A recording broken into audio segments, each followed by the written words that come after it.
মহিলাদের কান বা নাক ফোড়ানো কি আবশ্যক? কেউ যদি কান বা নাক না ফোড়ায় তাহলে গুনাহ হবে কিনা? ট্রেনে টিকিট না কেটে ভ্রমণ করলে পাপ হবে কিনা? গোশতকে মাংস বলা জায়েজ আছে কিনা? খানা খাওয়ার সময় সালাম দেওয়া যাবে কিনা? চাঁদ দেখে চাঁদকে সালাম দিলে নাকি চোখের জ্যোতি বাড়ে, কথাটা সত্য কিনা? বয়সে বড় মেয়ে বিয়ে করলে সুন্নতের কাতারে পড়বে কিনা?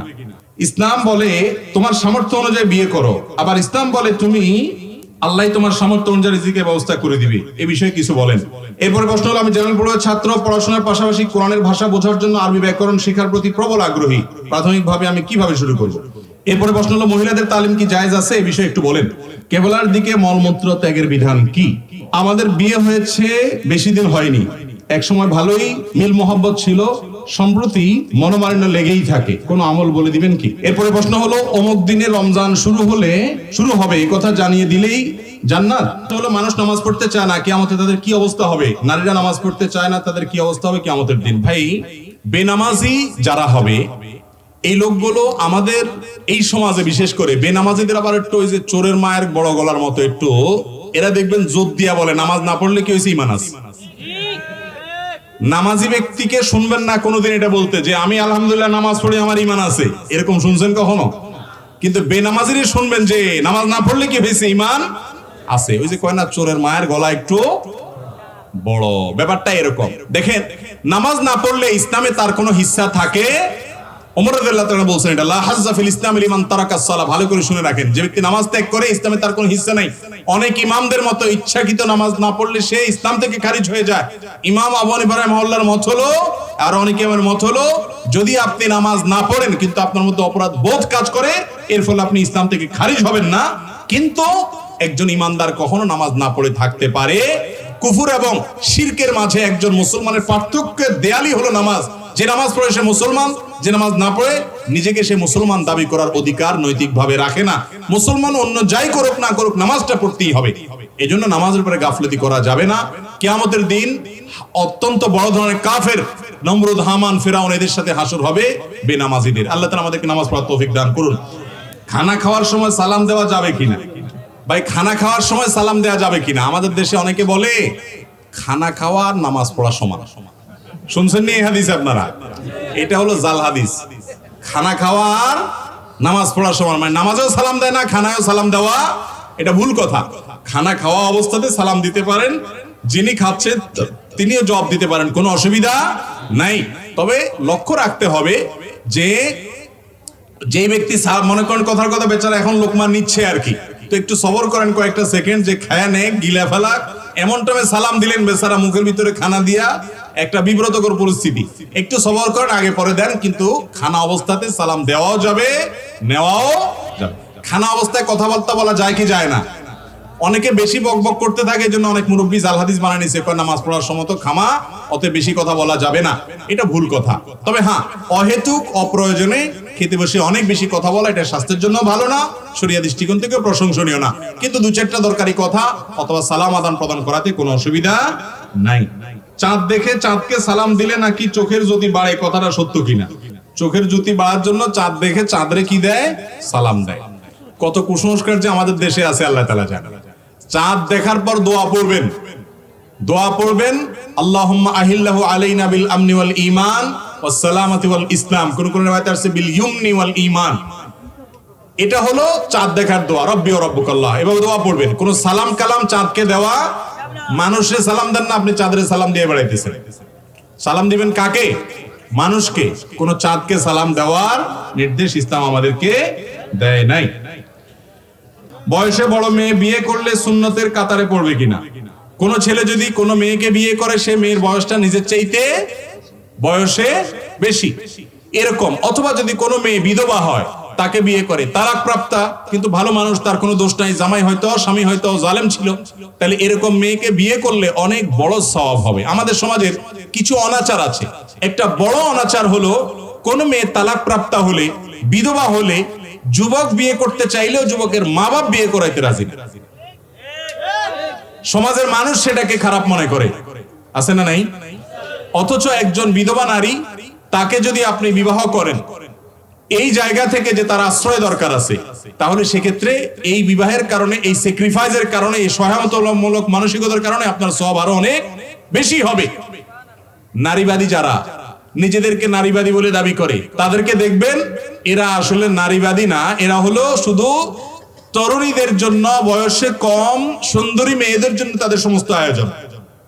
বিধবা মেয়েদেরকে বিয়ে করে বিয়ে দেওয়ার মাধ্যমে তাদের আশ্রয় হোক, তাদের অবলম্বন হোক, সেই চেষ্টা তাদের মধ্যে এতটা নাই, কিন্তু ইসলামে নির্দেশ করেছে। অতএব একজন পুরুষ তিনি যদি কোনো বিধবাকে বা বয়সে বড় সাধারণত এরকমই হয়, যেহেতু তালাকপ্রাপ্তা হয়তো বিধবা, এই ধরনের ক্ষেত্রে হেল্পের মানসিকতা থেকে যদি বিয়ে করেন তাহলে তার সওয়াব হবে, এবং এর ফলে তিনি যে নবী করিম সাল্লাল্লাহু আলাইহি ওয়াসাল্লাম স্যাক্রিফাইস করেছেন সে নিয়ত করেন তাহলে অবশ্যই এক ধরনের সুন্নাহ হবে এবং সওয়াব হবে। ইসলাম বলে তোমার সামর্থ্য অনুযায়ী বিয়ে করো, আবার ইসলাম বলে তুমি আল্লাহ তোমার সামর্থ্য অনুযায়ী রিজিকের ব্যবস্থা করে দিবে। এই বিষয়ে কিছু বলেন। আপনার নিজের রিজিকের জন্য আপনি আল্লাহর উপর তাওয়াক্কুল করেন, ঠিক আছে, আপনার রিজিক আল্লাহ রেখেছেন সেটার জন্য আল্লাহর উপর আপনি ভরসা করেন, কিন্তু আরেকজনের মহিলা এনে এবার তাকে বলবেন তাওয়াক্কুল করো, খাওয়ান দাওয়ান নাই। দুইটার মধ্যে পার্থক্য আছে না নাই? আপনি নিজেরটা নিজে তাওয়াক্কুল করেন, ঠিক আছে, আপনি নিজের ঈমান পরীক্ষা করেন, আল্লাহ রিজিক দিচ্ছে না তাও সবর করেন, তাও পরীক্ষা করেন। আরেকজনের মহিলা উঠায় এনে আরেকজনের মেয়ের বিয়ে করে এনে এরপরে খাবার দাবার জোগাড় করতে না পেরে মহারণা কিছু না দিয়া এরপরে বলতেছেন যে তাওয়াক্কুল করো, আল্লাহ তাওয়াক্কুল করতে বলছে। তাওয়াক্কুল আপনার নিজের জন্য, আরেকজনের উপরে চাপানোর জন্য। আপনার নিজেরটা তাওয়াক্কুল করবেন, আর আরেকজনের মেয়ে বিয়ে করলে তার ডাইল ভাত জোগাড় করার ব্যবস্থা অন্তত থাকতে হবে। এখানে অবশ্য যুবকদেরকে ঠকায় দেয় মুরব্বীরা। সেটা হলো যে মুরব্বীরা বলে বাবা নিজের পায়ে দাঁড়াও। এই নিজের পায়ে দাঁড়ানোর সংজ্ঞাটা কি আজও পর্যন্ত আমি বুঝলাম না। কোন কোন মুরব্বীর কাছে নিজের পায়ে দাঁড়ানো মানে হলো মাসে 50,000 টাকা কামাই করো, একটা ফ্ল্যাট করো, একটা বাড়ি করো, মোটরসাইকেল করো, গাড়ি করো, লাখ লাখ টাকা কামাই করো, এ হলো নিজের পায়ে দাঁড়ানো। শরীয়ত বলে একজন যুবক ছেলে, একজন পুরুষ মানুষ স্ত্রীর মহারণা দেওয়ার মিনিমাম ব্যবস্থা থাকলে আর সহজ বাংলায় ডাল ভাত জোগাড় করার এবিলিটি এবং ব্যবস্থা থাকলেই তার উপরে বিয়ে বর্তাবে, সে বিয়ে করতে পারবে। কিন্তু বাবার সংসারে বসে বসে শুধু খাবেন মোসে তাও দিয়া আর হুজুরের মাসআলা দিবেন, হুজুর বাপ বিয়ে করেন আমি গুনাতে বাঁচতে পারি না, এসব চলবে না। আপনি উপার্জন করতে হবে আর চাচামিয়াও বিয়ে দিতে হবে, দুই পক্ষই সহায়তামূলক মানসিকতা থাকতে হবে, বসে বেকার থাকবেন না। অনেক যুবক বলে হুজুর ঈমান বাঁচাতে পারি না, তো ঈমান নষ্ট হয় সে জায়গায় যান কেন? ফেসবুকে এমন সব পেজ লাইক ফলো কেন করে রাখেন যেখান থেকে খারাপ জিনিস আছে? এমন সব বন্ধু বান্ধব কেন রাখেন সেখান থেকে চোখের হেফাজত হয় না? গুনার পরিবেশ থেকে সরে আসেন এবং সেই সাথে উপার্জন করেন। মিনিমাম উপার্জন করার পর মিনিমাম যোগ্যতা যখন আসবে বিয়ে করার, আর বিলম্ব করবেন না। মুরব্বীরা বিলম্ব করবেন না। মুরব্বীরা যদি সন্তানকে বিয়ে দিতে বিলম্ব করেন আর সন্তান যদি তলে তলে গুনাহ করে, আমি তো বলি যে আজকাল ক্লাস 6 থেকে নিয়ে সর্বোচ্চ লেভেলের স্টুডেন্ট পর্যন্ত শতকরা 5 জন ছেলেও নিজের চরিত্রকে রক্ষা করতে পারছে না। প্রতিটা যুবক গুনাহের হাতছানি তাদেরকে ডাকছে, নামাজ পড়ে কিন্তু বাঁচতে পারে না, কারণ ভয়াবহ এক ফিতনা সংকুল সময় চলছে। নবী করিম সাল্লাল্লাহু আলাইহি সাল্লাম এই জন্য বলে গেছেন, আমি চলে যাচ্ছি আর তোমাদের জন্য শেষ জামানার উম্মত হিসেবে কিয়ামত পর্যন্ত যত মানুষ আসবে তোমাদের জন্য সবচেয়ে বড় পরীক্ষার বস্তু রেখে গেলাম মেয়েদেরকে। মেয়েদেরকে পরীক্ষার বস্তু রেখে যাওয়ার মানে এই না যে মেয়েদের কোনো দোষ আছে, এর মানে হলো তাদের কারণে বা তাদেরকে দেখে তোমরা অনেকেই নিজেরা ভুল পথে পা বাড়াবে, বিবাহ বহির্ভূত সম্পর্ক করে ফেলবে। এই জন্য যুবকদেরকে হেফাজত করার জন্য বিচক্ষণ মা বাবার দায়িত্ব হলো তাড়াতাড়ি বিয়ে দেওয়া। আমি একটা কথা প্রায় বলি, যুবক আসতে ঠিক আসতে বলেন, টাকা পয়সা কামাই করবেন না, শুধু ঠিক ঠিক বললে বিয়ে হয়ে যাবে? মুরব্বী যারা আছেন বেশিরভাগ মুরব্বীদের বিয়ে হয়েছে এখনকার যুবকদেরকে যে বয়সে ওনারা বিয়ে দেন তার চাইতে আগে, অর্থাৎ চাচা মিয়া নিজে বিয়ে করেছেন অনেক আগে, আর চাচা মিয়া ছেলেকে বিয়ে করতে 30 পার করে দেয়। এই হলো বেশিরভাগ ফ্যামিলির চিত্র। আমি বলি বাবারে, আপনার আমলে বিয়ে করা যতটা প্রয়োজন ছিল আপনার, তখন ফিতনা এত বেশি ছিল না, ফেসবুক ইউটিউব ছিল না, স্মার্টফোন ছিল না, তখন ঈমান রক্ষা করা, চরিত্র রক্ষা করা যত সহজ ছিল, এখন তার চাইতে 1000 গুণ কঠিন হয়ে গেছে। আপনাকে আপনার বাপে যদি 25 বছরে বিয়ে করায়, আপনি আপনার ছেলেকে কমপক্ষে 20 বছরে করানো উচিত। এক্ষেত্রে ত্রুটি করবেন না। বুড়া বয়সে যারা বিয়ে করেন এর ক্ষতি পরে দেখবেন। এক্ষেত্রেও ওই যে ইহুদি খ্রিস্টানদের অনুকরণ, যে বুড়া হওয়ার আগে বিয়ে করবেন না, লেট ম্যারেজের যে কত ক্ষতি, এটা যারা করেছে তারা বুঝে এবং সাফার করে। আলহামদুলিল্লাহ আমরা সবাই, শেখও আগে বিয়ে করছে, আমি আগে বিয়ে করেছি, মেয়ে বিয়ে দেওয়া শেষ, এখন ছেলে বিয়ে করাবো ইনশাআল্লাহ। বুঝতে পারছেন? অতএব লেট ম্যারেজ করবেন না, মুরব্বীরা যুবকদের দিকে খেয়াল রাখবেন, না হলে গুনাহগার হবেন আপনারা। এরপরে প্রশ্ন হলো, আমি জেনারেল পড়ুয়া ছাত্র, পড়াশোনার পাশাপাশি কোরআনের ভাষা বোঝার জন্য আরবি ব্যাকরণ শেখার প্রতি প্রবল আগ্রহী, প্রাথমিকভাবে আমি কিভাবে শুরু করব? আমি আপনাকে বলবো, আপনি ভুল পথে আছেন। আরবি ভাষা শেখার জন্য, বিশেষ করে কোরআনের ভাষা বোঝার জন্য ব্যাকরণ শেখার কসরত করতে যাবেন না। এটা আপনি করতে পারেন, কিন্তু এই পথে গেলে আপনার জন্য কষ্ট হবে অনেক বেশি। আজকাল কোরআনের ভাষা বোঝার জন্য অনেকগুলো কোর্স বের হয়েছে আলহামদুলিল্লাহ। বাংলাদেশ থেকে, ইংল্যান্ড থেকে, সৌদি আরব থেকে, বিভিন্ন দেশ থেকে আমাদের স্বদেশী ভাইয়েরা অনেকগুলো কোর্স পরিচালনা করেন।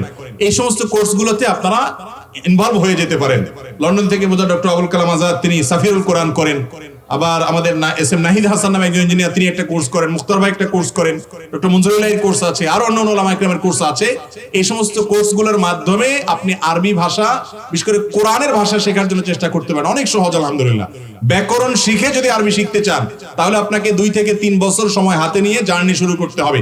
আর শুধু কোরআন বুঝতে চান, 2-4-6 মাসের মাধ্যমে কোরআনের 30 থেকে 40 বা 50% পর্যন্ত আপনি কোরআন বুঝবেন। বিশেষ করে রমজান আসছে, তেলাওয়াত যখন বুঝবেন খতম তারাবিতে, অন্যরকম একটা মজা পাবেন। আর না বুঝলে আপনার সে স্বাদটা হবে না, বিধায় বোঝার চেষ্টা করা উচিত। এরপরে প্রশ্ন হলো, মহিলাদের তালিম কি জায়েজ আছে? এই বিষয়ে একটু বলেন। মহিলাদের তালিম জায়েজ আছে কিনা? মহিলাদের তালিমের মধ্যে যদি মহিলারা মহিলাদের মধ্যে তালিম করে এবং একজন মহিলা কোরআন হাদিসের আলোকে অন্য মহিলাদেরকে কোরআন হাদিসের কথা বলে, এটাতে কোনো দোষের কিছু। কোরআন হাদিসের কথা, সৎ কাজের আদেশ নিষেধ শুধু পুরুষরা করবে, মহিলারা করবে না। কিন্তু মহিলাদের তালিমের নামে যদি এক জেলা থেকে আরেক জেলা চলে যান, মাহরাম ছেড়ে চলে যান, সংসার ছেড়ে চলে যান, ছেলে মেয়ে স্ত্রী, ছেলে মেয়ে স্বামী, বাবা ভাই, কারোর কমান্ড না মানেন এবং আপনি একেবারে পুরাই লাইন ছাড়া হয়ে যান এবং নিজে স্বয়ংসম্পন্ন হয়ে যান, সেটা কিন্তু জায়েজ হবে। অনেক জায়গায় আজকাল এই সমস্যা শুরু হয়েছে যে মহিলাদের বিশাল ইস্তেমা, মহিলাদের বিশাল মাহফিল, স্বামী, বাপ, ভাই, সংসার সব ছেড়ে দিয়ে তিনি চলে যাচ্ছেন, এটা জায়েজ নাই। এরপরে প্রশ্ন হলো, মহিলাদের মাসিক হওয়া অবস্থায় দরুদ ইব্রাহিম পড়া যাবে কিনা? যাবে। মহিলাদের মাসিক অবস্থায় যে কোনো জিকির আজকার করা যাবে, দরুদ পড়া যাবে, দরুদ ইব্রাহিম পড়তে কোনো অসুবিধা নাই। মহিলাদের কান বা নাক ফোড়ানো কি আবশ্যক? কেউ যদি কান বা নাক না ফোড়ায় তাহলে গুনাহ হবে কিনা?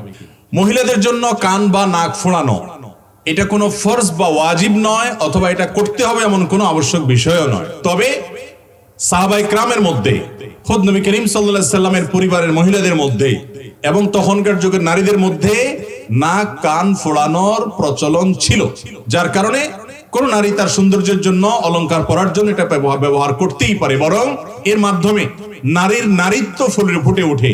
নারীর নারী সুলভ যে সৌন্দর্য, সেটা তার মাহরামের সামনে, বিশেষ করে স্ত্রীদের, তাদের স্বামীদের সামনে ফুটে ওঠে। এর বিপরীতে পুরুষের সাথে যেন নারীর সাদৃশ্য না হয়, সেজন্য নবী করিম সাল্লাল্লাহু আলাইহি ওয়াসাল্লাম নির্দেশ করেছেন। আজকাল দেখবেন যে পুরুষরা নারীদের মতো আর নারীরা পুরুষদের মতো হওয়ার জন্য কসরত করে। অনেক নারী মনে করে নারী সুলভ যে সমস্ত তার বৈচিত্র্য আছে, বৈশিষ্ট্য আছে, পুরুষ থেকে তাকে পৃথক করে দেয়, এগুলোকে অনেক মহিলা আছে নিজের জন্য অপমান মনে করে। এই জন্য দেখবেন প্যান্ট আর শার্ট পরতে চায়, প্যান্ট আর গেঞ্জি পরতে চায়। তার যে নারী হিসেবে যে সমস্ত পোশাক নারীরা সাধারণত পরে, সেগুলো পরতে চায় না, কারণ তিনি মনে করে যে তিনি পুরুষের মতো হতে পারলে তিনি বোধহয় জাতে উঠলেন। একজন নারীকে আল্লাহ তাআলা নারী হিসেবে সৃষ্টি করেছেন, এটা তার জন্য সম্মানের না অসম্মানের? যত নবী রাসূল এসেছেন পৃথিবীতে, তারা সবাই কোন না কোন নারীর ছেলে, কোন না কোন নারীর ছেলে, সন্তান। অতএব এটা তার জন্য সম্মানের। কোন নারী, কোন মহিলা যদি মনে করে না আমি পুরুষের মতো পোশাক আশাক পরলে আমার মর্যাদা হবে, তাহলে সে নিজের নারীত্বকে অপমান করল। ঠিক না বেঠিক? আপনাকে আল্লাহ তাআলা নারী বানিয়েছেন, নারী সুলভ পোশাক দিয়েছেন, আপনি সেটাকে নিজের জন্য অপমানের মনে করছেন, সেজন্য আপনি পুরুষ সাজার চেষ্টা করছেন। তার মানে আপনি বিশ্বাস করছেন যে আপনাকে যেভাবে আল্লাহ তাআলা সৃষ্টি করেছেন, এই নারী হিসাবে সৃষ্টি হওয়াটা অপমানের, সেজন্য আপনি জাতে ওঠার জন্য পুরুষ সাজার চেষ্টা করছেন। ঠিক না বেঠিক? অতএব এটা জায়েজ নাই। কিন্তু এর বাইরে নাকফুল, কানফুল, কানের দুল, এগুলো যদি না দেয়, কেউ যদি না ফুটায়, কোনো গুনাহ হবে না। হাদিসে কোনো নির্দেশ নেই। নবী করিম সাল্লাল্লাহু আলাইহি ওয়াসাল্লামের সেই বিখ্যাত হাদিস, তার আলোচনা শুনে, নসিহা শুনে, দান করার জন্য উৎসাহ দেওয়ার কারণে মহিলারা তাদের কান থেকে এবং গলা থেকে হাতের আংটি এগুলো খুলে তারা দিয়ে দিয়েছেন। এখান থেকে বোঝা গেল তাদের এগুলো ফোড়ানো ছিল, বিধায় কান নাক এগুলো ফুটা করা জায়েজ আছে। মুজারের হাদিস থেকে এরকমটি জানা যায়। তবে আজকাল কিছু স্টাইল বাইর হয়েছে যে কান নাক ছাড়াও জিহ্বা, ঠোঁট, এটা সেটা ফোড়ায়, সেখানে বিভিন্ন অলংকার ঝুলায়, বিভিন্ন বিশেষ করে রিং টিং ঝুলায়, আছে না নাই? অনেক পুরুষ এগুলো শুরু করছে। যেহেতু এই কালচার গুলো ইহুদি খ্রিস্টানদের, তাদের সভ্যতা, তাদের সংস্কৃতি, ওই যে একটু আগে যে হাদিস বলেছে সেই হাদিসের আলোকে মুসলমান সেটার অনুকরণ করতে পারে না, অতএব সেটার অনুকরণ করা যাবে না। এছাড়া কান্না ফুটানো বা না ফুটানো এটা মুসলিম নারীর স্বাধীনতা, ইসলাম তাকে না বাধ্য করেছে, আর না এটা করলে তার কোনো গুনাহ হবে। গোশতকে মাংস বলা জায়েজ আছে কিনা, গোশতকে মাংস বলা যাবে কিনা? আমাদের সমাজে অনেকে বলে গোশতকে মাংস বলা যাবে না, কারণ মাংসের ব্যাখ্যায় তারা বলেন মায়ের অংশ এটা নাকি সমান সমান মাংস হয়েছে, মা যোগ অংশ সমান সমান। তো এটি অত্যন্ত হাস্যকর এবং ভিত্তিহীন কথা, এর কোনো গ্রহণযোগ্য ভিত্তি নাই। বরং এটি সংস্কৃত শব্দ যথাসম্ভব, আমি যদি ভুল না বলে থাকি। এবং মাংস যেটা, এটা লিখতে ময়াকার, অনুস্বকার আর শেষে তালিব বেসনা দন্তস, আর অংশ লিখতে তালিব বেসনা দন্তস হয়, অংশতে তালিব বস হয় আর মাংসতে দন্তস হয়। যদি মা যোগ অংশ সমান সমান মাংস হতো তাহলে তো এই মাংয়ের পরে কি থাকতো, তালিব বস থাকতো, অথচ মাংসতে কি আসে না, তালিব বস। তাহলে বোঝা গেল এটা আসলে মায়ের অংশ থেকে মাংস হয় নাই। অতএব এটি সম্পূর্ণ ভিত্তিহীন কথা। এছাড়াও বিভিন্ন ভাষাবিদগণ মাংস শব্দের ব্যাখ্যায় যা লিখেছেন, আমি যতটুকু দেখেছি সেটার সাথে মায়ের অংশের কোনো ন্যূনতম সম্পর্ক নেই। অনেকে বলে যে হিন্দু ধর্মাবলম্বী ভাইয়েরা তারা গরুকে যেহেতু মা মনে করে, অতএব গরুর গোশতকে তারা মাংস বলে মায়ের অংশ হিসাবে। তাহলে মুরগিকে তো তারা আর মা মনে করে না, তাহলে সেটাকে কেন মাংস বলে? ছাগলকে তো আর মাংস বলে না, মায়ের অংশ মনে করে না, তাহলে সেটা কেন মাংস বলে? বোঝা গেল যে গোশতকে মাংস বলতে কোনো অসুবিধা নাই। মাংস এটা আমাদের সচরাচর প্রচলিত শব্দ। মাংস বললে কোনো ঈমান নষ্ট হবে অথবা গুনাহ হবে অথবা হিন্দুদের কোনো ধারণা গ্রহণ করা হবে, ব্যাপারটি এরকম না। এটা নিছকই মুখরোচক এবং ভিত্তিহীন কথা। অহেতুক আমরা এই সমস্ত বিষয় নিয়ে অনেক সময়, যেগুলোর কোনো ভিত্তি নাই, ভিত্তি থাকলে অবশ্যই আপনি সেটা আমলে নেবেন, ভিত্তি না থাকলে সেরকম কোনো কথা আমলে নেওয়া যাবে। অতএব মন খুলে গোশতকে মাংস বলতে পারেন ইনশাআল্লাহ। কেবলার দিকে মলমূত্র ত্যাগের বিধান কি? কেবলার দিকে পেশাব এবং পায়খানা করা এটা নিষিদ্ধ, হাদিসে নিষেধ রয়েছে। অতএব কেবলার দিকে মলত্যাগ করা, পেশাব ত্যাগ করা সেটা উন্মুক্ত জায়গায় যেমন নিষিদ্ধ, টয়লেটের ভিতরেও নিষিদ্ধ। পশ্চিম দিকে কেবলার দিকে, আমাদের সাধারণত পশ্চিম দিকে কেবলা, সেজন্য আমাদের জন্য পশ্চিম দিক মানেই কেবলা। পৃথিবীর যে সমস্ত প্রান্তের মানুষের জন্য কেবলা যেদিকে, তাদের জন্য সেটি প্রযোজ্য হবে। অতএব আমরা পশ্চিম দিক না বলে কেবলার দিক বলি। কেবলার দিকে ফিরে বসে পেশাব করা কিংবা মলত্যাগ করা এটা যেমন নিষিদ্ধ, কেবলার দিকে থুতু ফেলাটাও নিষিদ্ধ। থুতু ফেললে নিচের দিকে ফেলবেন অথবা সবচেয়ে উত্তম বাম পাশে ফেলবেন বা অন্য কোনো দিকে ফেলবেন, কিন্তু কেবলার দিকে ফেলবেন না। যদি কেবলার দিকে ফেলেন তাহলে সেক্ষেত্রে গুনাহ হবে। হাদিসে নবী করিম সাল্লাল্লাহু আলাইহি ওয়াসাল্লাম বলেছেন, যে ব্যক্তি কেবলার দিকে থুতু ফেলবে কিয়ামতের ময়দানে সেই এমত অবস্থা আসবে যে তার সে থুতু, তার শেষ লেশা, কাশি যেগুলো সে কেবলার দিকে ফেললো এগুলো তার কপালে থাকবে। এটা তার জন্য একটা অপমান, লাঞ্ছনা, এটা তার একটা শাস্তি হবে। অতএব ঈমানদার এই বিষয়গুলোকে সাবধান থাকবে। কেবলার সম্মানার্থে আমরা না কেবলার দিকে থুতু, কফ ইত্যাদি ফেলবো, না সেদিকে পেশাব বা পায়খানা করব। যদি কোনো জায়গায় আপনি ফেঁসে যান, কথার কথা কোনো, আজকাল অনেক টয়লেটে দেখা যায় যারা নির্মাতা তারা খেয়াল করেন না, দেখা যায় এমন ভাবে প্যান বা কমোড বসিয়েছেন যে কেবলার দিকেই ফেরানো। তাহলে সেক্ষেত্রে আপনি নিজের পজিশনকে চেঞ্জ করে যাতে কেবলার দিকে না হয় সেই চেষ্টাটা করে আপনি মলমূত্র ত্যাগ করার চেষ্টা করবেন। যদি একান্ত নিরুপায় করে ফেলেন, না জেনে করে ফেলেন, তাহলে আল্লাহর কাছে তওবা করুন, ইনশাআল্লাহ মাফ হবে। এটার কারণে যে বড় কোনো কাবিরা গুনাহ হবে ব্যাপারটা সেরকম নয়। মসজিদে দুর্গন্ধযুক্ত মশার কয়েল জ্বালানো যাবে কিনা? মসজিদে যে সমস্ত মশার কয়েল আমরা ব্যবহার করি মশা তাড়াবার জন্য, এই মশার কয়েলগুলো দুই প্রকার। কিছু আছে যেগুলোতে দুর্গন্ধ আছে, যথেষ্ট পরিমাণ কষ্ট হয় এই গন্ধে, আর কিছু আছে যেগুলোতে এত গন্ধ নাই, বরং সেগুলোতে এক ধরনের সুগন্ধি এরকম কিছু একটা অনুভব করা যায়। যে কয়েলে দুর্গন্ধ আছে, যেটা শুকলে আপনার কষ্ট হয়, এরকম কয়েল মসজিদে ব্যবহার করা জায়েজ নাই। এগুলো মসজিদে ব্যবহার করা যাবে না। যদি করেন তাহলে সেক্ষেত্রে মসজিদের আদব নষ্ট করার গুনাহ হবে, শামিল হবে। কারণ নবী করিম সাল্লাল্লাহু আলাইহি ওয়াসাল্লাম বলেছেন, তাতাআযাল মালাইকা বিমা ইয়াতাআযা বিহি বনু আদম।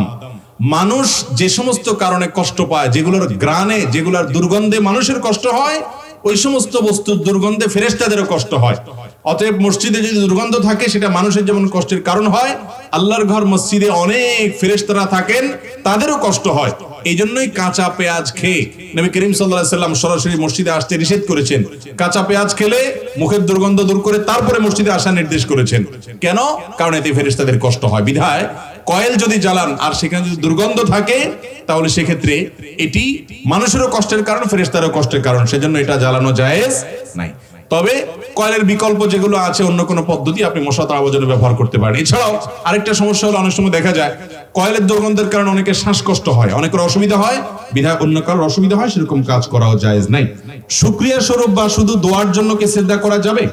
উত্তর হলো হ্যাঁ, যাবে। শুকরিয়া স্বরূপ সিজদা করা যাবে। শুকরিয়ার সিজদা আমাদের দেশে আমরা সচরাচর শুধুমাত্র ক্রিকেট মাঠে ক্রিকেটারদের করতে দেখি, ঠিক না? নাই? ক্রিকেটাররা দেখা যায় যে সেঞ্চুরি করতে পারছে, উইকেট নিতে পারছে, খেলা ভালো করতে পারছে, জিততে পারছে, তো সিজদা দেয় মাঠে। এছাড়া আমাদের সমাজে শুকরিয়া সিজদা খুব একটা দেখা, অথচ এটা দেখা যাওয়ার দরকার ছিল। আমাদের জীবনে কোনো অর্জন হয়েছে, আপনি কোথাও বসে আছেন, হঠাৎ করে সংবাদ আসলো আপনার একটা শুভ সংবাদ, আপনি মুখে আলহামদুলিল্লাহ বলেন, ঠিক আছে, সাথে সাথে কেবলামুখী হয়ে সিজদায় লুটিয়ে পড়ে আল্লাহর কাছে শুকরিয়া জ্ঞাপন করেন।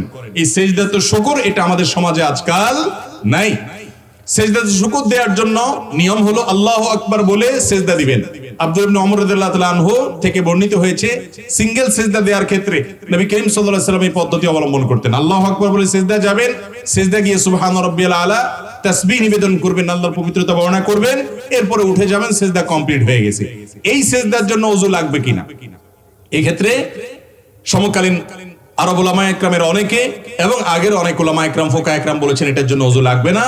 তবে অন্যান্য উলামা ইকরাম, হানাফি মাযহাবের উলামা ইকরাম, অন্যান্য উলামা ইকরামের দৃষ্টিভঙ্গি অনুযায়ী তাদের ইজতিহাদ এবং গবেষণা মতে ওযু লাগবে। অতএব ওযু অবস্থাতে দেওয়াটাই হলো নিরাপদ এবং সতর্কতামূলক, কিন্তু এই সিজদা দেওয়া যাবে। আরেকটা বিষয় হলো, ধরুন আপনার এখন আল্লাহর কাছে খুব দোয়া করতে মন চাইছে। দোয়ার জন্য তিনটা জায়গা হলো সবচেয়ে মোক্ষম। আল্লাহর সব খুব কাছাকাছি গিয়ে একেবারে প্রত্যক্ষভাবে আল্লাহর কাছে কিছু চাইতে চাচ্ছেন, তিনটা সুযোগ আছে। নাম্বার 1, সিজদা। আকরাবু মা ইয়াকুনুল আবদু মির রাব্বিহি ওয়া হুয়া সাজিদ। বান্দা সবচেয়ে আল্লাহর নিকটে যেতে পারে কখন? সিজদা যাওয়ার মাধ্যমে। শেখ আয়েজ আল কারনী, সৌদি আরবের স্কলার এবং বড় আলেম, তিনি বলেছেন যে আরশের পথ হলো নিচে। আরশের পথ কোথায়? নিচে, অর্থাৎ সিজদা দেওয়ার মাধ্যমে। আপনি আরশে যেতে চান, তাহলে সিজদায় লুটিয়ে পড়েন। আল্লাহর খুব নৈকট্য অর্জন করার, আল্লাহর খুব কাছাকাছি যাওয়ার সুযোগ হলো সিজদা। আপনি মন খুলে আল্লাহকে একটু কিছু বলতে চান, দোয়া করতে চান, সিজদায় লুটিয়ে পড়েন। নামাজের বাইরেও সিঙ্গেল সিজদা দেয়া যায়। আল্লাহু আকবার বলে সিজদা দেন, দিয়ে এবার মন খুলে আল্লাহর কাছে আপনার মনের চাওয়া পেশ করেন, এরপরে আপনি উঠে যান। এটা করা যেতে পারে। আল্লাহর কাছে চাওয়ার জন্য খুব কাছাকাছি যেতে চাইলে দ্বিতীয় মাধ্যম হলো ভোর রাত। ভোর রাতের সময়টা আল্লাহ একেবারে কাছাকাছি চলে আসেন, বান্দাকে ডেকে ডেকে তার অফার, তার চাহিদাগুলো পূরণ করেন। আর 3 নম্বর, আল্লাহর কাছ থেকে নিজের চাওয়াগুলোকে পূরণ করার অন্যতম বড় মাধ্যম হলো আরাফাতের ময়দানে। যেদিন হাজী সাহেবরা আরাফাতে অবস্থান করেন, সেদিন ওই ময়দানে দাঁড়িয়ে দোয়া করলে সেই দোয়াটাও আল্লাহ তাআলা খুব দ্রুত কবুল করেন। তো যাই হোক, যেটা বলছিলাম, সিজদা শুকরিয়া স্বরূপ যেমন দেওয়া যায়, আল্লাহর কাছে দোয়া করতে মন চাচ্ছে আপনার এখন, সিজদা লুটিয়ে পড়ে চোখের পানি ফেলে আপনি দোয়া করেন, দেখবেন নির্ভার হয়ে যাবেন, হালকা ফিল করবেন। সন্ত্রাসের ভয়ে, কোন ডাকাতের ভয়ে, কোন ব্যক্তির জুলুমের ভয়ে যদি আপনি কাঁদেন, সে কাঁদার ফলে ভাই আপনার মধ্যে অস্থিরতা কাজ করবে, আপনি সন্ত্রস্ত হবেন, বুকটা ভার হয়ে যাবে। আর আল্লাহর ভয়ে একটু চোখের পানি ফেলে দেখেন, সালহাতু সঙ্গে বুদি দিল খারাস আজমুদে এক জামানা খাকে বাস। পাথর হয়ে তো বহুদিন ছিলে, কিছুদিন একটু মাটি হয়ে দেখো, একটু কেঁদে দেখো। অনেক যুবক ভাইরা আমাদের আছে, সারা জীবনের জন্য একটা মিনিটের জন্য আল্লাহ তাআলার দরবারে কাদার তৌফিক হয় না। বিশেষ করে রমজান আসছে, আপনি আল্লাহর ভয়ে নির্জনে নিজের অপরাধের কথা স্মরণ করে, আল্লাহর পাকড়ার কথা স্মরণ করে, আল্লাহ এত নিয়ামত দিয়েছেন, তারপর আমি নিমক-হারামি করেছি, কত নিমক-হারামি করেছি, সেজন্য লাজুকতার জায়গা থেকে একটু কান্না করেন। কান্না না আসলে কান্নার ভান করেন, চেষ্টা করেন কাদার। আপনি যদি চোখের পানি ফেলতে পারেন, বিশেষ করে কোনো কারণে পেরেশান আছেন, ডিপ্রেশনে ভুগছেন, দুঃখ কষ্টে আছেন, কারোর কাছে মন খুলে বলতে পারছেন না, বললেও কোনো সমাধান পাচ্ছেন না, সিজদায় লুটিয়ে পড়েন। বিশেষ করে ভোর রাতে সারি খেতে উঠেছেন, চলে যান বাড়ির ছাদে, নির্জন কক্ষে, মসজিদে, একাকী, একটু আল্লাহর কাছে সিজদা নিবেদন করে চোখের পানি ফেলে দেখেন। আল্লাহর কসম, যে স্বাদ আপনি পাবেন, এই স্বাদ আপনি কল্পনাও করতে পারবেন না, শুধুমাত্র সিজদা কাদার মাধ্যমে। এই জন্য সিঙ্গেল যে সেজদাগুলো দেওয়া যায় শুকরিয়া আদায় করা শুরু দোয়ার জন্য, এগুলো আমাদের জীবন থেকে হারিয়ে গেছে, অথচ অনেক বড় একটা সম্পদ ছিল আমাদের। এই সেজদাগুলো আমরা দেবো তো ইনশাআল্লাহ। বিশেষ করে রমাদান আসছে, আমি অনুরোধ করব যে ভোর রাতে আপনি যখন সারি খেতে উঠেন, বছরের অন্য সময় পারেন না, ঘুমিয়ে থাকেন, এই সময়টাতে 10টা মিনিট বরাদ্দ রাখেন যে আমি শুধু আল্লাহর সাথে একটু কথা বলবো, মন খুলে সব কথাগুলো আল্লাহকে নিবেদন করব। আপনি দেখেন আপনার মধ্যে এক ধরনের নির্ভরতা কাজ করবে, আস্থা কাজ করবে, আত্মবিশ্বাস কাজ করবে, আপনি নিজে অনেক বেশি হ্যাপি ফিল করবেন, খুশি লাগবে, আপনার মধ্যে এক ধরনের আনন্দ অনুভব হবে দিনভর ইনশাআল্লাহ। আপনার মাহফিল নেওয়া এবং যোগাযোগ করার উপায় কি? ভাই মাহফিল আমি খুব কম করি, আগামী বছর আল্লাহ যদি বাঁচায় হয়তো যেটা করতেছি এবছর এটাও 3 ভাগের 1 ভাগে নিয়ে আসবো ইনশাআল্লাহ। কারণ আমি আসলে মাহফিলের মানুষ না, মাহফিলের মানুষের এই যে ওনারা মাহফিলের ওয়াজের একটা ধাঁচ আছে না, এটাই তো আমি পারি না, অযথা টানে টেনে আনেন আপনারা। তো এই জন্য মাহফিল আমি এবছর যা করছি সামনের বছর এটাও কমায় আনবো ইনশাআল্লাহ। কারণ প্রত্যেক ফিল্ডের লোক ভিন্ন, আমার ফিল্ড আমার কাজের জায়গা ভিন্ন। মাহফিলের কাজ করতে পারতেছি ঠিক আছে আলহামদুলিল্লাহ, আপনারা শুনছেন এই বেশি, এই যে বসে আছেন শুন নাই শান নাই হাসানি কান্দানি কিচ্ছা কাহানি একটু জমানো কিছু নাই, এরপরে বসে আছেন, এটা হলো আপনাদের বড় দিলের পরিচয় আলহামদুলিল্লাহ। আপনারা ভালো মানুষ দেখে বসে আছেন। বাকি মাহফিলের মানুষ আসলে আমি না। অনেকে ধরে বেঁধে কে কেমনে ফাঁসায় দেয়, এটাতে কিভাবে ফাঁসছি আমি নিজেও যাই না। উনি কেমনে বলছে কখন বলছে আমি জানিও না যে মাহফিল নিছে, উনি বলে আপনি নিছেন, কারণ নিছি বলছে তো আসতে হবে, মাহফিলের দশা। তো আসলে যারা মাহফিল করেন নিয়মিত এই ফিল্ডটা ধরে রাখার দরকার আছে। আমি এটাকে তুচ্ছ করছি না, এটা অনেক বড় জায়গা খেদমতের, কিন্তু এই ফোনের মানুষ ভিন্ন। এই যে মুফতি মোহাম্মদ আলী ভাই, ওনারা মাশাআল্লাহ এই ফোনের মানুষ। আমার মাহফিল আপাতত নেওয়ার কোনো রাস্তা তেমন নাই। আমার অনেকে বলে আপনার মাহফিল নেওয়ার কোনো সেক্রেটারি নেই, আমি নিজেই কন্ট্যাক্ট করি। আমার মাহফিলে কন্ট্রাক্ট আমি নিজেই করি। কন্ট্রাক্ট আবার পয়সার কন্ট্রাক্ট বুঝিয়েন। আমার কন্ট্রাক্ট হলো যে বিভিন্ন শর্ত দেওয়া থাকে সেই শর্তগুলো পূরণ। যেমন গভীর রাতে মাহফিল করা যাবে না, এখন রাত বাজতেছে 12:30, ঠিক না? তো 12টা বাজতেছে। তো এই ধরনের আপনার চুক্তিগুলা বেশিরভাগ রক্ষা হয় না। অতএব মাহফিল আমরা এমনি খুব কম করছি। তারপরও ওলামায়ে কেরামদের পরামর্শে আমি মাহফিল নেই। কোনো ভালো আলেম যদি বলে দেয় সাধারণত যে আমি চিনি জানি শুনি সেখানে যাই। কারণ মাহফিলের দাওয়াত দিয়া যে মাইক দিবেন না তার গ্যারান্টি, এই জন্য রেফারেন্স ছাড়া মাহফিল করা কঠিন। আমাদের বিয়ে হয়েছে বেশি দিন হয়নি, এক সময় ভালোই মিল মোহাব্বত ছিল, সম্প্রতি মনোমালিন্য লেগেই থাকে, কোন আমল বলে দিবেন কি? দেখুন, আমাদের মা বোনদের মধ্যে এবং পুরুষদের মধ্যে একটা সমস্যা হলো বিয়ের পর একবারে শুরুর দিকে প্রচন্ড রকমের মহব্বত হয়। এজন্য হিন্দিতে একটা কথা আছে, ইবতিদায়ে ইশক আর ইন্তেহায়ে ইশক বরাবর नहीं होता है। প্রেমের শুরু আর প্রেমের শেষ একরকম। শুরুতে শুধু ফুল আদান প্রদান হয়, শেষে লাঠি আদান প্রদান হয়। বুঝতে পেরেছেন? যৌবনের ভ্রমের কারণে অনেক সময় গুলো টের পায় না, ধরাকে সরা জ্ঞান করে পাগল হয়ে যায় এবং বলে তোমার জন্য আমি জীবন দিয়ে দিব। এরপরে বলে যে তোমার থেকে বাঁচতে পারলে আমার জীবনটা বাঁচে। তাহলে বিবাহের পরও প্রায় শুরুর দিকে বিশেষ করে যারা সচ্চরিত্রবান খুব স্বাভাবিকভাবে স্বামী স্ত্রী একে অন্যকে উজাড় করে ভালোবাসেন, কিন্তু দিন যত যায় ধীরে ধীরে ধীরে ধীরে আস্তে আস্তে সংসার বড় হয়, ছেলে মেয়ে হয়, মনোমালিন্য তৈরি হওয়ার ইস্যুগুলো তৈরি হয়, মতপার্থক্যের ইস্যুগুলো তৈরি হয়, গন্ডগোল ফাসাদ হয়। বেশিরভাগ মেয়ে, বেশিরভাগ ছেলে, বেশিরভাগ দম্পতি এই জায়গাটা এসে অনেক বড় ধরনের অ্যাক্সিডেন্ট এবং ভুল করে। সেটা কি? মনে করে না এর সাথে আমার আর চলবে না, রাস্তা আলাদা করে ফেলতে হবে, সে সিরিয়াস হয়ে যায়। অথচ দাম্পত্য জীবনে গন্ডগোল ফাসাদ হয় না এমন কোন দম্পতি খুঁজে পাওয়া, ওই দেখেন আপনার বন্ধুকে যে তার ওয়াইফ সহ কত হ্যাপি, আপনি চিন্তা করেন হায় রে আমি তো কপাল পোড়া, সে কত খুশি। আসলে তারা হয়তো চুলাচুলি আপনার চাইতে আরো বেশি করে, কিন্তু ভাবসাব দেখে আপনার মনে হয় উফ তারা জানে কত খুশি। ইবলিস আপনাকে এইভাবে দেখায়, আসলে বাস্তবতা ভিন্ন। প্রত্যেকের সংসারে মনোমালিন্য। নবী করিম সাল্লাল্লাহু আলাইহি সাল্লামের দাম্পত্য জীবনে তার স্ত্রীদের সাথে তার মনোমালিন্য হয়েছে না হয় নাই? হয়েছে। খুব বড় সিরিয়াস কিছু হয় নাই। আমরা যেরকম মনোমালিন্য হলে ছোট লোকই করি, নবী আলাইহিস সালাম তো তার মুখ দিয়ে কখনো কটু কথা বের হতো না, কখনো নারীদের গায়ে হাত তোলেননি তিনি। কিন্তু অভিমান করে মনের কষ্টে মসজিদে এসে তিনি আর বাসায় যাবেন না। পরে সাহাবায়ে কেরাম মধ্যস্থতা করে সেটাকে দূর করলেন। তাহলে বোঝা গেল স্বামী স্ত্রীর মধ্যে বোঝাপড়ার গরমিল এটা হবেই।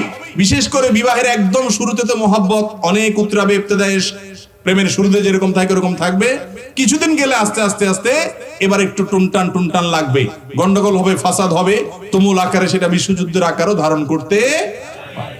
কিন্তু কিন্তু বাস্তবতা হলো শতকরা 999টা দাম্পত্য সম্পর্ক একটা পর্যায়ে গিয়ে এই সমস্ত টুনটান ঝগড়া ঝাঁটি এগুলোর সব দূর হয়ে বিশ্ব শান্তি প্রতিষ্ঠা যেরকম হয়, যুদ্ধ টুদ্ধ বাদ হইয়া ওইরকম শান্তি প্রতিষ্ঠা হয়ে যায়।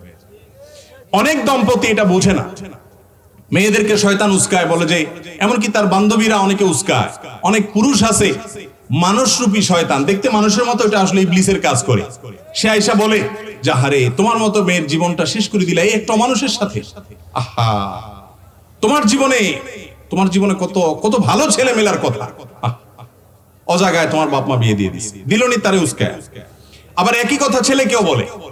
মূলত এগুলো সবগুলো হলো মানুষরূপী শয়তান, ওয়াসওয়াসা তৈরি করে দাম্পত্য কলহ সৃষ্টি করে।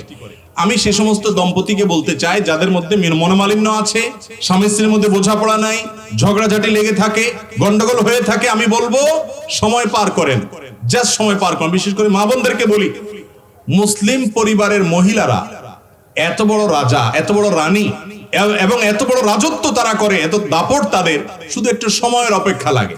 প্রথম আসলে হয়তো শাশুড়ি ডিস্টার্ব করে, ননদেও হয়তো ডিস্টার্ব করে, স্বামীও হয়তো ভুল বুঝে, অনেক কাহিনী হয়, শুধু সবর করতে হয়। আমি সবসময় বলি, বোন সবর করেন।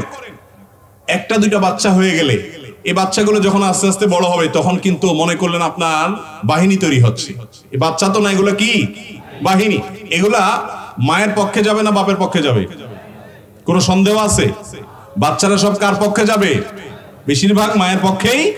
শুধু তাই নয়, এই বাচ্চাদের ঘরে আবার যখন ছেলে মেয়ে হবে, নাতি নাতনি হবে, সেগুলা কার পক্ষে যাবে? নানা দাদার পক্ষে যাবে না বুড়ির পক্ষে যাবে? যখন বয়স বার্ধক্যে পৌঁছায়, এবার বুড়ো দৌড়ের উপরে থাকে। যে বুড়ো জোয়ান কালে দাপট দেখাইছে বউয়ের উপরে, এখন বিড়ালের মতো ঢুকে বাড়িতে, আবার বিড়ালের মতো বের হয়। ঠিক না? ঠিক। বুড়ির তখন রাজত্ব দেখে কে, কর্তৃত্ব দেখে কে, উঠ বস করতে থাকে বুড়া বেশি কথা বলবে, চুপ, আপনার কারণে সব গন্ডগোল, বিড়ালের মতো হয়ে যাবে। ঠিক না? ঠিক। বুড়া কালেও মাস্তানি মাতবরি করে এরকম অমানুষ খুব কম, বেশিরভাগই মানুষ হয়ে যায়। এই জন্য আমাদের মা বোনদেরকে বলবো, আপনাদেরকে অনেকে উস্কাবে যে না না না এই সমস্ত অশান্তি করা যাবে না, নিজের পায়ে নিজে দাঁড়াতে হবে, ছেড়ে দাও, স্বামী সংসার চলে যাও।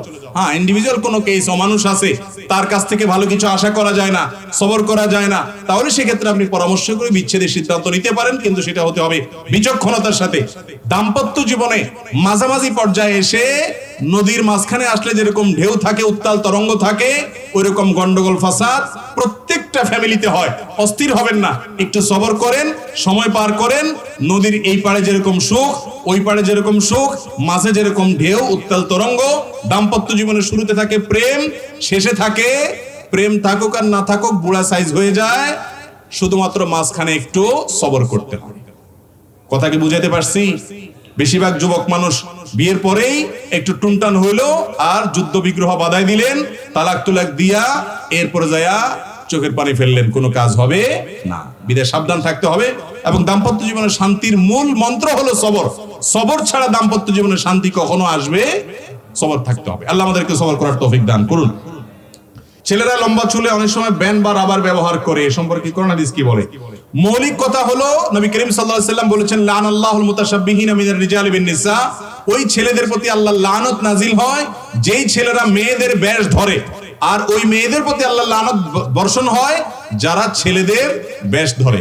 আপনি চুল রাখেন, ছেলেরা কান পর্যন্ত, কাঁধ পর্যন্ত, মাঝামাঝি পর্যন্ত, জুম্মালি মাহফরা, ঠিক আছে, এবং চুল যদি আপনি বেঁধেও রাখেন, কিন্তু নারীদের সাথে সাদৃশ্য হয় সেরকম করবেন না। এক কথা, আপনার চুল দেখে নারীরা পুরুষ এটা নিয়ে যদি সন্দেহে পড়ে যায় মানুষ, তাহলে বুঝতে হবে আপনার সেখানে ত্রুটি আছে। এরপর প্রশ্ন হলো, কাটা পাঞ্জাবি পরা কি সুন্নতের পরিপন্থী? একসময় আমাদের দেশে এটা নিয়ে গন্ডগোল ফাসাদ ছিল, এখন আর তো মনে হয় এগুলো নিয়ে নাই গন্ডগোল ফাসাদ। একসময় বলা হয়তো যে না, পাঞ্জাবি গোল হলে সুন্নত সম্মত, ফাড়া হলে সুন্নাহ বিরোধী। এগুলার কোনোটাই আসলে কোরআন হাদিসে এভাবে আসে না যে এটা সুন্নাহ সম্মত, এটা সুন্নাহ পরিপন্থী। কোরআন হাদিসে নারী পুরুষের জন্য ড্রেস কোড দেওয়া আছে, এমনকি এই যে আমরা জুব্বা পড়তেছি, এই জুব্বাটা পড়লে সুন্নত হবে, আদায় হবে, না হলে আদায় হবে না, ফাড়া পড়লে আদায় হবে না। বিশেষ করে আমাদের বাংলাদেশে মানুষের যে পাঞ্জাবি, ফাড়া পাঞ্জাবি, এরকম পাঞ্জাবি পড়লে সুন্নত আদায় হবে না, এগুলা এমন কোনো কথা নাই। এর কোনোটাকেই সরাসরি সুন্নত বলার মতো কোনো কোরআন হাদিস থেকে স্পষ্ট বর্ণনা পাওয়া যায়। মুত্তাকিরা সাধারণত যে ধরনের লেবাস পোশাক পরে সে ধরনের লেবাস পোশাক পরবেন এবং ড্রেস কোড শরীয়তে যেটা আছে সেটা দিয়ে মেনে চলবেন, এটাই যথেষ্ট। আমরা জেনারেল শিক্ষিত, আমরা কিভাবে আলেম হতে পারি? জেনারেল শিক্ষিত মানুষরা, তারা দিন শিক্ষা করা হলো তাদের জন্য ফরজ এবং জরুরি কাজ। এর পাশাপাশি কোনো জেনারেল শিক্ষিত মানুষ, স্কুল কলেজ পড়ুয়া ভাই, তিনি যদি আলেম হতে চান তাহলে তাকে আলেম হওয়ার যে স্টেজ গুলো আছে সেগুলো অবলম্বন করতে হবে। আমি যতটুকু জানি মুফতি মোহাম্মদ আলী ভাই মাদ্রাসাতে বয়স্কদের দ্বীনি শিক্ষার কোর্স আছে এবং অনলাইনে অফলাইনে অনেকগুলো মাদ্রাসা আছে, সেগুলোতে ইনভলভ হয়ে যান। আপনি যদি আলেম হওয়ার জন্য যতগুলো ইলম দরকার আছে, আরবি গ্রামার, ব্যাকরণ, আরবি সাহিত্য এবং প্রয়োজনীয় যে সমস্ত শাস্ত্র আছে সেগুলো সব আয়ত্ত করতে পারেন, কোরআন হাদিসের যথেষ্ট পরিমাণ পাণ্ডিত্য আপনি যদি অর্জন করতে পারেন, তাহলে সেক্ষেত্রে জেনারেল শিক্ষিত হয়েও আপনি আলেম হওয়ার চেষ্টা করতে পারেন। কিন্তু জেনারেল শিক্ষিত হয়ে দু চারটা কোরআন হাদিস জানার পর নিজেকে আলেম ভেবে পণ্ডিতি শুরু করে আলেমদের ভুল ধরা, আলেমদের উপরে আলেমগিরি করার প্রবণতা দেখাবেন না। এটা আজকাল ব্যাপক আকারে দেখা যাচ্ছে। কথা কি বুঝাতে পারছি? বিদায় এবারে সাবধান থাকতে হবে। মসজিদে চেয়ারে বসে নামাজ সম্বন্ধে আপনার মূল্যবান বক্তব্য আশা করছি। প্রায় সব জায়গাতে এই একই প্রশ্ন অনেক বেশি পরিমাণে আসে যে চেয়ারে বসে নামাজ পড়া জায়েজ আছে কিনা। এগুলোর উত্তর বারবার আমরা দিয়েছি, তারপরও আসে। তার মানে এই প্রশ্নটা প্রচুর পরিমাণে মানুষ করেন। এই প্রশ্নের খোলাসা উত্তর হলো, যেই ব্যক্তি দাঁড়িয়ে নামাজ পড়তে পারেন না, তার কোমরে অসুবিধা আছে, মেরুদণ্ডের সমস্যা আছে, পিঠে অপারেশন আছে, অথবা ডাক্তার বলেছেন, যে ডাক্তার নামাজের গুরুত্ব বুঝেন, আবার ডাক্তার হিসাবেও তিনি ভালো, এরকম মুসলমান কোন ডাক্তার যদি বলেন যে বাবা তুমি রুকু সিজদা করলে পিঠ ভেঙে তোমার স্থায়ীভাবে এই অঙ্গ শেষ হয়ে যেতে পারে বা অসুস্থ হয়ে যেতে পারো বা বড় কোনো দুর্ঘটনা হতে পারে, ওই ব্যক্তি দাঁড়ায় নামাজ পড়বে আর রুকু সিজদাটা চেয়ারে বসে একটু মাথা ঝুঁকে ইশারা করে করতে পারে। আর যদি দাঁড়ানো থেকে রুকু সিজদা করার জন্য চেয়ারে বসবে আর উঠবে, এটুকু তার জন্য রিস্কি হয়, তাহলে পুরো নামাজ তিনি চেয়ারে বসে পড়তে পারেন, চেয়ার ছাড়া জমিনে বসেও পড়তে পারেন। অনেক গর্ভবতী মা 7, 8, 9 মাস যখন হয়ে যায়, বিশেষ করে শরীরের ভারে দেখা যায় ওই টাইমে রুকু সিজদার জন্য উঠা বসা করাটা রিস্কি হয়ে যায়, পড়ে গেলে তার এবং গর্ভস্থ সন্তানের জন্য ভয় থাকে। যদি সেই রকম পর্যায়ের হয়, তিনিও চেয়ারে বসে অথবা জমিনে বসে নামাজ পড়তে পারবেন। কিন্তু সামান্য একটু শরীর খারাপ লাগছে, হালকা একটু ভালো লাগছে না, অথবা একটু অসুবিধা হচ্ছে, কষ্ট হবে, শরীরটা আজকে দুর্বল লাগছে, মেজ মেজ করছে, আর তখন টান দিয়া চেয়ারে বসে ফরজ নামাজ পড়া শুরু করলেন, তাতে নামাজ হবে? অনেক লোক আছে গাছে উঠে দুনিয়ার সব করে বেড়ায়, কিন্তু মসজিদে আসলে প্লাস্টিকের চেয়ার একটা টান দিয়ে বসে উনি সাহেব সাজা যায়। এরকম সাহেব সাজা নামাজ পড়লে সেই নামাজ কবুল হবে না। সামর্থ্যবান ব্যক্তি অবশ্যই রুকু সিজদা করতে হবে। আজকাল মসজিদগুলোতে যে পরিমাণ চেয়ার থাকে, আমি সব জায়গায় বলি, এটা কি মসজিদ নাকি আকিজ প্লাস্টিক স্টোর বোঝা মুশকিল। এত পরিমাণ প্লাস্টিকের চেয়ার থাকে, কিন্তু ভাই এত চেয়ার কেন থাকবে?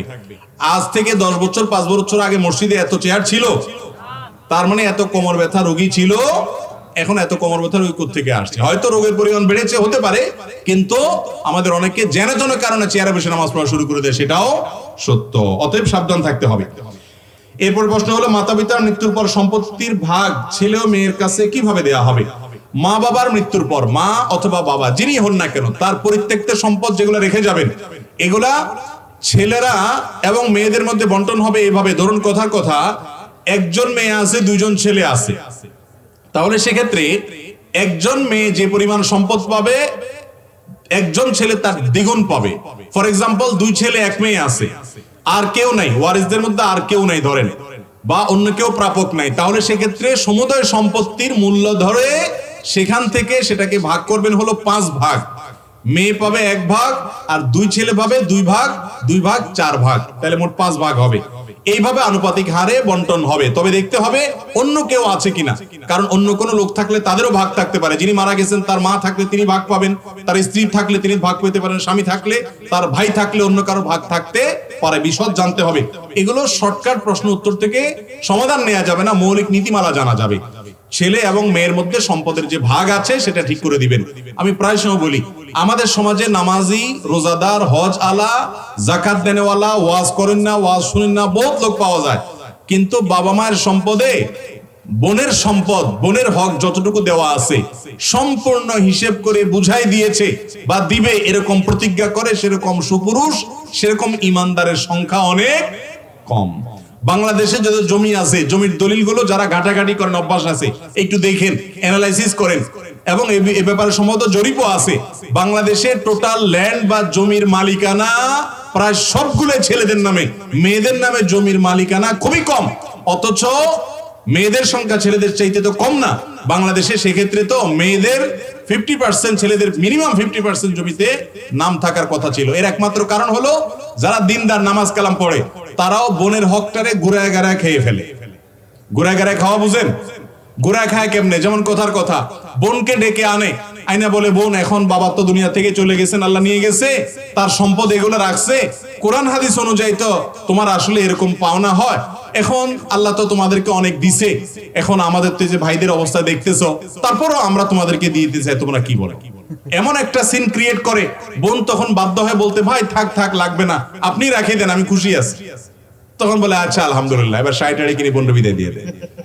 এই বাটপারি আছে না নাই? আবার একটা জাল হাদিস বানাইছে মেয়েদের জন্য, বলে যে মেয়েরা বাবার বাড়ির সম্পদ নিলে এটা সয় না, এটা কি করে না, চোর ডাকাইতে তো এত বাটপার হয় না। আপনি একই বাপের সন্তান হয়ে আপনি নিয়ে মাশাআল্লাহ আপনার সইবে, কিন্তু মেয়ে নিলে তার কি করবে না, সইবে না। জুলুম এবং হারাম কাজ। মেয়েরা নিতে চায় না, এটা বাস্তবতা। আপনি আপনার বোনকে দিতে চাইবেন, সে নিতে চাইবে না। কেন নিতে চায় না? এই প্রশ্ন উত্তর আপনাকে খুঁজতে হবে। নিতে চায় না এই কারণে, মেয়ে মনে করে, হায়রে বাবার ভিটা যেখানে বড় হয়েছি, যেখানে আমার নানি পোতা আছে, যেখানে ছোটবেলা থেকে শৈশব বাল্যকাল কাটিয়েছি, আমি এই ভিটায় তো বুড়ো বয়সে একটু আসতে চাই, পা মারাইতে চাই। যদি এখান থেকে সম্পদ ভাগযোগ নিয়ে যাই, তখন তো ভাই বলবে তোমার হক তো নিয়ে গেছো, আবার এখানে কি? এই জন্য বাধ্য হয়ে মেয়েরা নিতে চায় না, বলে না ভাই আমি নেব না, দিয়ে দিলাম। মূলত ভাই হিসাবে আপনার দায়িত্ব হলো বোনকে বলা যে, বোন তোমার বাবার সম্পদে, মায়ের সম্পদে যে হক আছে সেটা তুমি বুঝে নাও।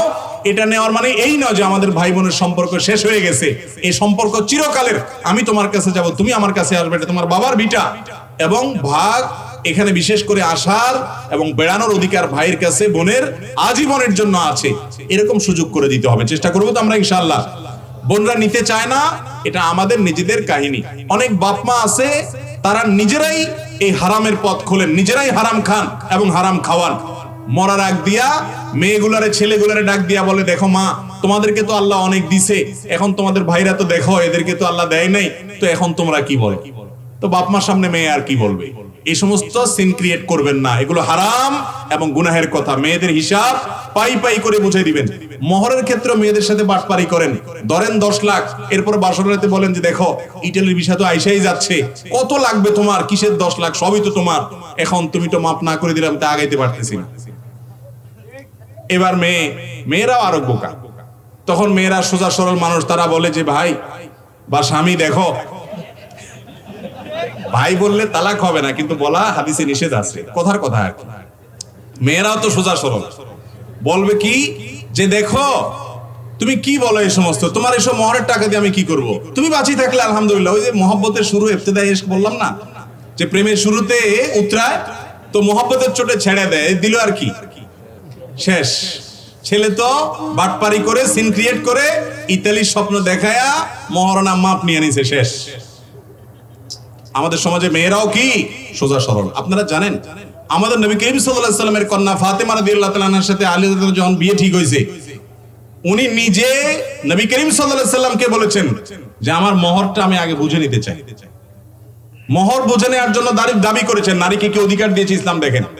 আর আমরা মুসলমান প্রধান দেশ হওয়ার পরেও, সমাজ হওয়ার পরেও দেখা যায় মোহরের ব্যাপারে বাটপারি। 10 লাখ 20 লাখ 10 টাকা দেওয়ার ক্ষমতা নাই, 10 লাখ টাকা মোহর ধরে বসে আছে, বাসর রাতে নির্লজ্জের মতো, বেহায়ার মতো, ছোট লোকের মতো যায় মাপ চায়। এই কাপুরুষ বিয়ে করতে বলছে কে? তার জন্য তো বিয়ে আসে না। মোহর দিতে না পারলে যতটুকু পারবেন ততটুকু দিবেন, আর না দিতে পারলে বইয়ের মোহর পরে আস্তে আস্তে শোধ করবেন। সারা জীবন দেনাদায়িক থাকবেন, বউর কাছে ধরা থাকবেন। প্রয়োজন আমি সবসময় পরামর্শ দেই, আর কিছু যদি না পারেন, অনেক যুবক বলে হুজুর এত মোহর ধরে ফেলছে, তখন বুঝি নাই, এখন বুঝছি, এখন কি করব? বউ হয়তো মাদ্রাসা পড়ছে, চালাক, কয় না মাফ করবো না, আস্তে ধীরে দিও। মানে আটকায় রাখে, তখন বউকে বলবেন ঠিক আছে তোমার হাঁড়ি পাতিল ধোয়ার কাজে নিয়োগ দাও আমাকে, প্রতিদিন আমি 1 ঘন্টা করে কাজ করব, এটার বিনিময়ে কিছু টাকা কাটিও। এটা একটা সহজ পদ্ধতি, কিন্তু বউয়ের মোহর দেওয়া ছাড়া উপায় নাই, দিতেই হবে, খবরদার। তো মোহর এবং বাবা মায়ের সম্পদ দুটোটাতে মেয়েদেরকে আমরা বঞ্চিত করি, খুবই জুলুমের কথা, অনেক অন্যায় কথা। আমি সবসময় বলি যে বোনদের হক ফুফুদের হক বুঝাই দেওয়া মুসলমান যদি থাকে, এই মুসলমান হলো খাঁটি মুসলমান হওয়ার একটা অন্যতম মার্কা। সবাই দিবেন তো ইনশাআল্লাহ? আল্লাহ আমাদেরকে বুঝার তৌফিক দান করুন।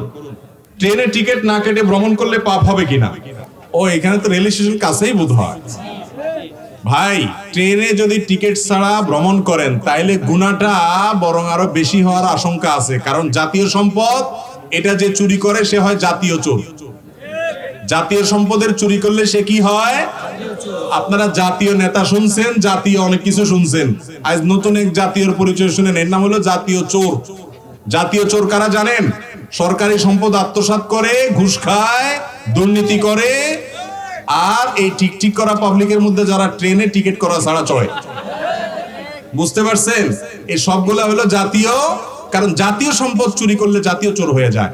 যদি কখনো আল্লাহ মাফ করুক আগে এরকম করছেন মনে হয়, তাহলে এখন সেই ট্রেনের স্ট্যান্ডিং দাঁড়ানোর টিকিট কেটে ছেড়ে ফেলবেন। কয় টাকার? পিল খেয়ে রমজান মাসে মেয়েরা মাসিক বন্ধ রেখে রোজা রাখতে পারবেন কিনা? রমজান মাস আসলেই আমাদের মুসলিম মেয়েদের মধ্যে ইবাদত বন্দেগী করার আগ্রহের কারণে পিল খেয়ে মাসিক বন্ধ রাখার একটা প্রবণতা দেখা যায়।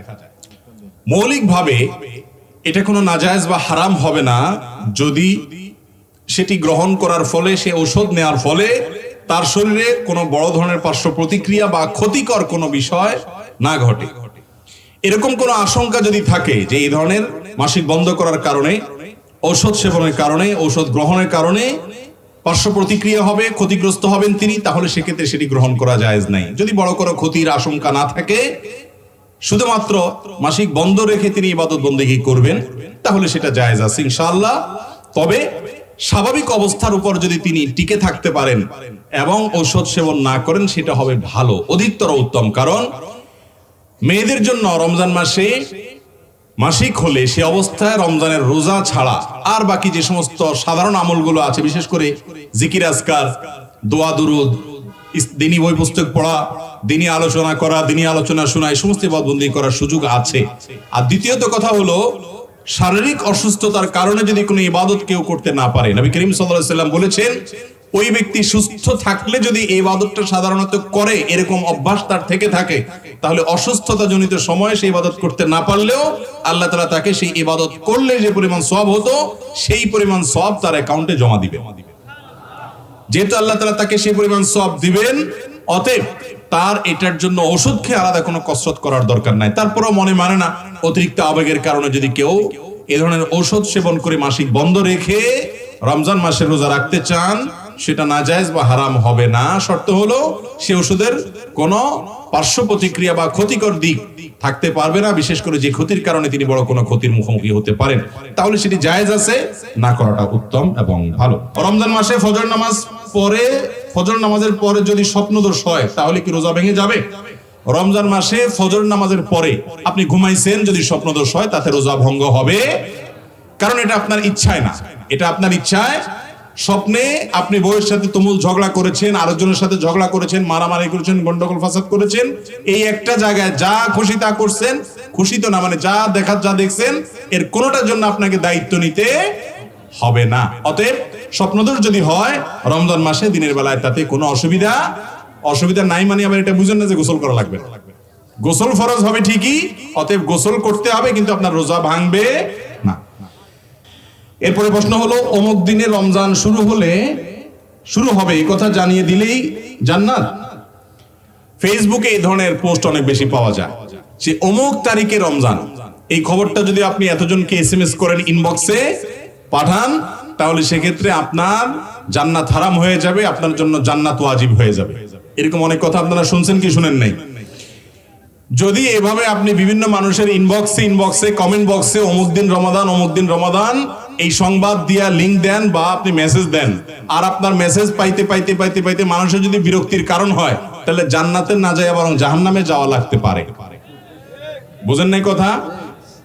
ইনবক্সে পাঠাইতে বেচারা ইনবক্স ফুল করে ফেললেন, বিরক্ত করে ফেললেন। তাহলে একটা লোকরে কষ্ট দিলেন, তাকে বিরক্ত করলেন, এটা কি সওয়াব হবে না গুনাহ হবে? তাহলে জান্নাতে যাওয়ার যে দিবা স্বপ্ন দেখতেছেন, ওইটা বরং জাহান্নামে যাওয়ার কারণ হতে।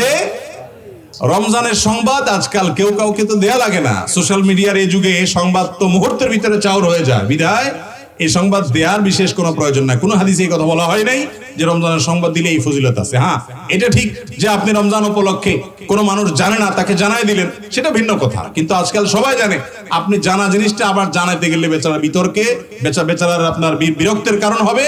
আর বিরক্তের কারণ হলে জান্নাত না, বরং এই মেসেজ যত দিবেন তত জাহান্নামের দিকে আগাইবে। কই মাছের মতো, কই মাছ যেরকম জালে আটকানোর পরে মনে করে আমি বের হয়ে গেছি, দেয় আরেক গুতা দিলে আরেকটু কাঁটা আটকে আরো আসলে ভিতরে যায়। অতএব মেসেজ যত দিবেন তত সওয়াব হবে না, বরং উল্টা কি হবে? গুনাহ হবে।